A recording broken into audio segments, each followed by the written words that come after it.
Oh, phew, Nathan, 2020 was a tough year. Yeah, I'm glad that's over. Well, to celebrate moving on, do you want to discuss something completely different? A movie about a killer virus? Yeah, sure. Why not?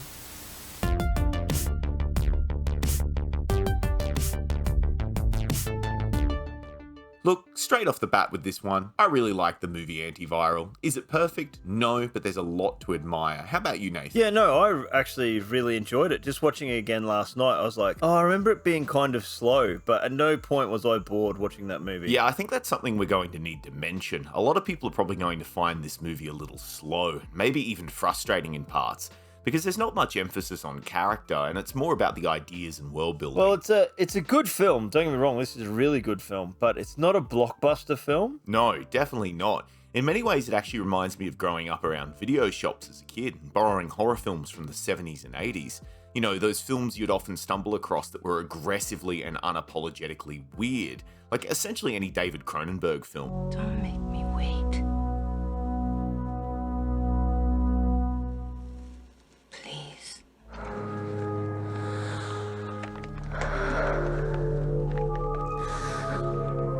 I want you, Max.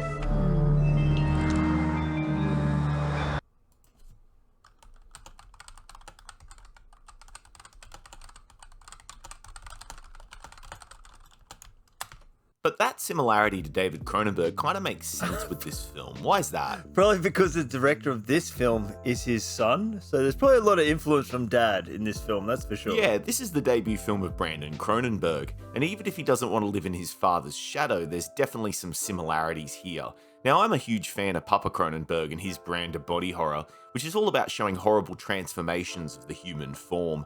And he's probably most known by the public for his reimagining of the Vincent Price film The Fly, where a man accidentally starts to turn into a fly after a science experiment gone wrong. A great remake. If you're talking about remakes of films, The Fly is Oh, brilliant. undoubtedly. Although I really have a soft spot for his film adaptation of William Burroughs' The Naked Lunch, which I lent you like 2 days after we first met, and your reaction was priceless.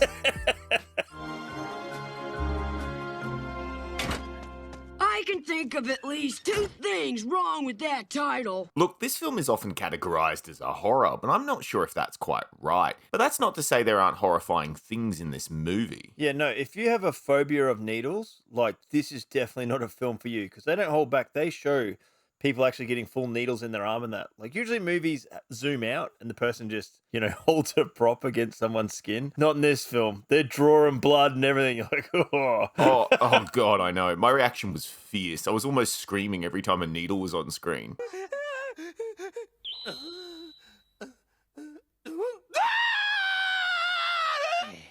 Goku, please don't tell me that I'm going to have to start training you not to fear needles. So the plot of Antiviral centers on Sid March, who is an employee at a clinic that sells injections of live, non-contagious viruses harvested from sick celebrities. And the people buying them are fans who want to be closer to their idols. And this is big business in the world of Antiviral. The viruses are often copyrighted via a strange system that assigns a physical face to the virus itself, and people are keen to try and find black market variants for cheap. Yeah, so he's stealing the viruses and then breaks the copyright and sells it like on a black market. They cracked the new Arya Noble flu. It's already public. What? Since Saturday. Behind the times. The clinic just got it last week. Well, somebody beat you to the punch. Who? One of my other guys.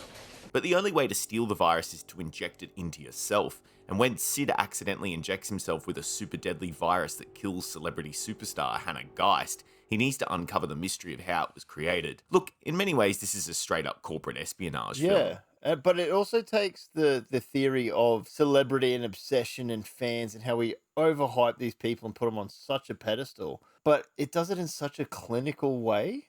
Everything's so clean and neat and straight, but then like there's a butcher where you can buy steaks made out of the cells from celebrities, so it's their own muscles, like, do you want a piece of Bruce Willis steak? Sir, are you classified as human? Negative.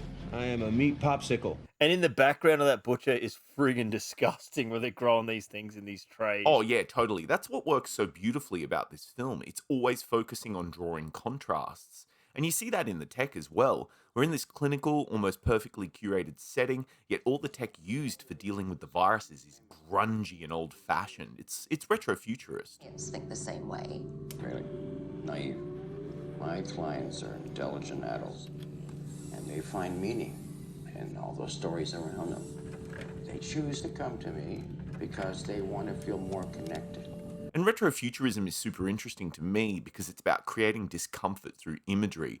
The fact that we're dealing with future tech but it looks like it's from now or even the past naturally messes with your head because it's almost like we can't escape the shadow of what's already been, and it makes the world of the film seem more feasible and weighted in reality. Makes it look more like an industrial conveyor system, like they're just pumping out these viruses, but the front end's so clean, where the back end's just all about money and how can we do this? Yeah, which totally plays into a lot of the themes of the film in regards to corporate profit and kind of like corporations exploiting celebrity.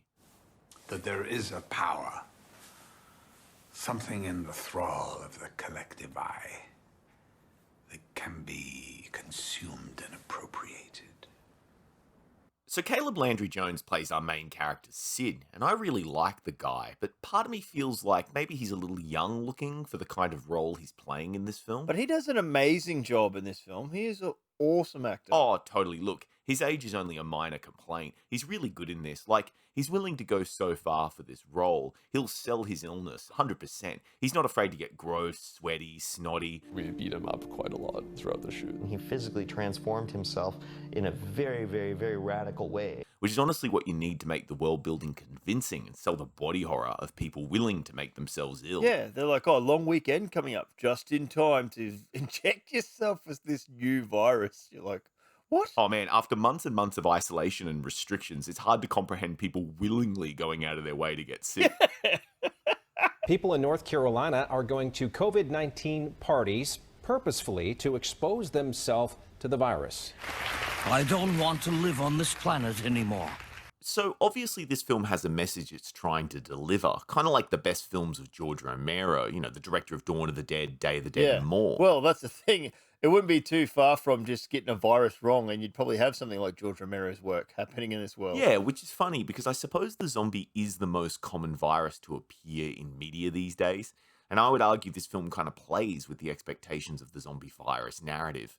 Because typically, in a zombie story, the undead creatures are really just there to bring out the personality of the living characters, who often represent a specific belief system or worldview. Finally, I knew the people that owned the Monroeville Mall. That would be a terrific place for people to hide out if there was a disaster. And I just thought this would be a perfect comment on, you know, the consumer society. I made 3 zombie films, and I have this conceit that they reflect the decades in which they were done. But in the case of antiviral, everyone already is a zombie. Your normal everyday person is a mindless ghoul who defines their personality via infection, rather than losing their personality via the same method. There's a part where a guy shows he's actually got skin grafts on his arm from all different celebrities. He's like, this is the skin of Hannah Geist, and he's rubbing it and stuff. And you're like, that's disgusting. But in a way, you could believe someone doing that, obsessed with someone that much, they get a skin graft of a strip of their skin grown from cells on their arm. Yeah, in that case, it's literal undead flesh involved. And without getting too deep into spoilers, that's kind of what the ending deals with. This idea of life after death via infection and proximity with the flesh. And it ends on a pretty damn shocking visual. I mean, it got an explicit response out of me. I am sickened, but curious. But I definitely recommend this film. I thoroughly enjoy it. What about you, Chris? Yeah, I enjoy Antiviral quite a lot. Plenty of people will probably find it slow and boring, but if you're into this kind of thing, you know, classic body horror cinema, then there's plenty here to enjoy. And if you're a weirdo like me, you can also come up with some pretty wild fan theories about the world of the movie. Like, for instance, I like to imagine this is the ultimate conclusion of the lab at the top of the Clamp building in Gremlins 2, and all this viral celebrity stuff is what we'd have if the Gremlins didn't wreck the joint. Very, very, very different film. Are they really? I think they're a little bit more similar than you remember. Just rabies. I've got rabies. And I'm supposed to get the flu this week. I think we have the flu out backward. Could I have that